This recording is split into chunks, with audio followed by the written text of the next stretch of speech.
Brought to you by KR Mangalam University. We provide you the platform to turn your dreams into reality. Give wings to your aspirations with KR Mangalam University. केंद्रीय गृह मंत्री अमित शाह के अंग्रेजी वाले बयान पर विवाद हो गया है। दरअसल कांग्रेस अमित शाह के बयान को शेयर कर टारगेट कर रही है।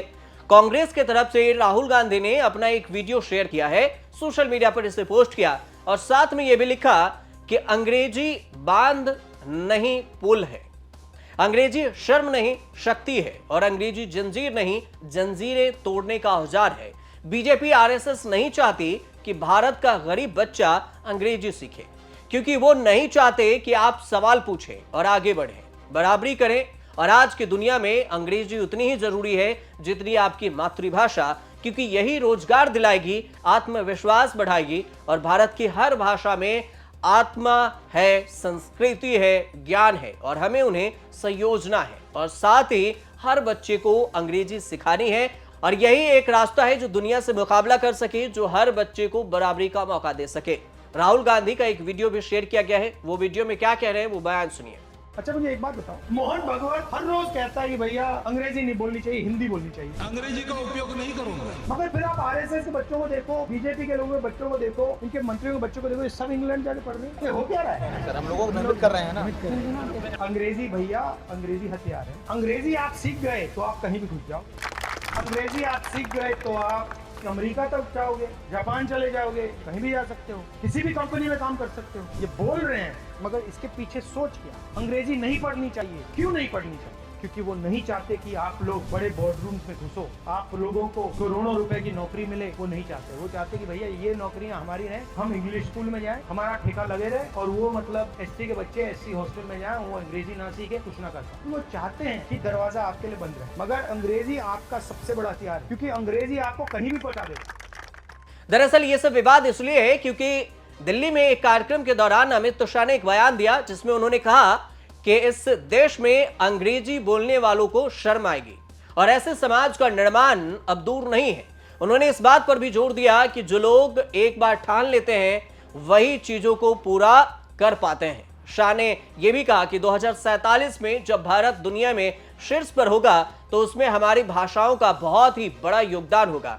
उन्होंने ये भी कहा है कि हम अपनी भाषाओं पर गर्व करते हुए ही देश चलाएंगे और रिसर्च करेंगे, निर्णय लेंगे, दुनिया पर राज करेंगे और इसमें कोई संदेह नहीं होनी चाहिए। लेकिन अंग्रेजी को लेकर अमित शाह ने जो कुछ कहा है वो बयान आप सुनिए कि क्या कुछ उन्होंने कहा। देश में अंग्रेजी बोलने वालों को शर्म आएगी, ऐसा समाज का निर्माण अब दूर नहीं। चीजों को वो ही कर पाते हैं जो करने की ठान लेते हैं और मैं मानता हूं हमारे देश की भाषाएं हमारी संस्कृति का गहना है। हमारे देश की भाषाओं के बगैर हम भारतीय ही नहीं रहते हैं। हमारा देश, इसका इतिहास, इसकी संस्कृति, ये हमारा धर्म, इसको समझना है तो कोई विदेशी भाषा में नहीं समझा सकती। आधी अधूरी विदेशी भाषाओं से संपूर्ण भारत की कल्पना नहीं हो सकती।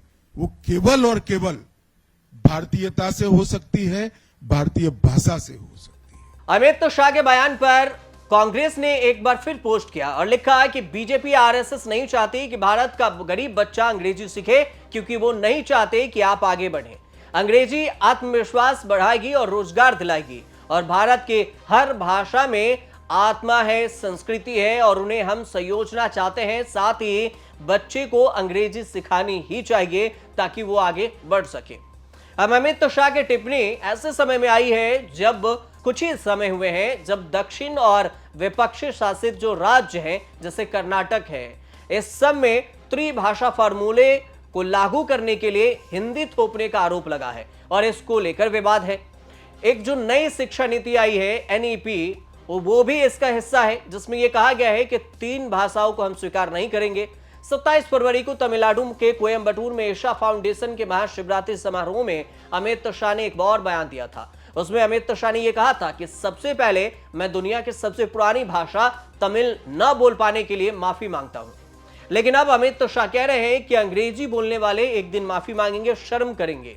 तो उनके बयान से इसलिए भी सवाल उठ रहा है कि एक तरफ त्रिभाषा को लेकर विवाद है, जो साउथ के लोग हैं, जहां पर गैर हिंदी शासित राज्य है, वहां पर हिंदी बोलने को लेकर विवाद है, तो अमित शाह कह रहे हैं कि हम इंग्लिश नहीं बोलेंगे। और जो बोल रहे हैं, ऐसा नहीं कहा कि नहीं बोलेंगे, लेकिन उन्होंने ये जरूर कहा कि जो बोल रहे हैं उन्हें शर्म आएगी। और उनके बयान को ही सोशल मीडिया पर विपक्ष आड़े हाथ ले रही है और खूब इसे शेयर कर रही है। अब देखना यह भी होगा कि ये अमित शाह के अंग्रेजी वाला बयान पर विवाद कहां तक पहुंचता है और फिर इस पर विराम कब तक लगता है। फिलहाल आपको ये रिपोर्ट कैसे लगी हमें जरूर कमेंट कर बताइएगा, और आपके मन में क्या सवाल उठ रहा है कि अंग्रेजी हिंदी विवाद को लेकर आप क्या सोच रहे हैं, कमेंट जरूर कीजिए। और हमारे चैनल से जुड़िए, सब्सक्राइब कीजिए, शेयर कीजिए और देखते रहिए न्यूज तक।